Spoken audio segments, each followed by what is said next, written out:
Kuyawan mo sa. Abi ninyo kisang artistahan no. Relax lang mo diha. Ako rin gihapon inyong parente. Inyong amigo.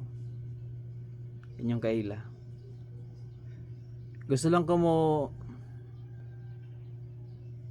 greet og Happy Father's Day sa tanang amahan. Asa magaling mo ron dapita.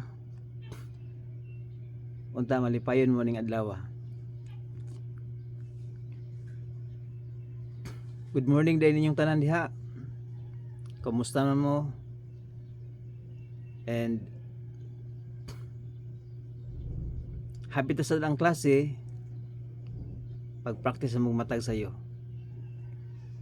Okay?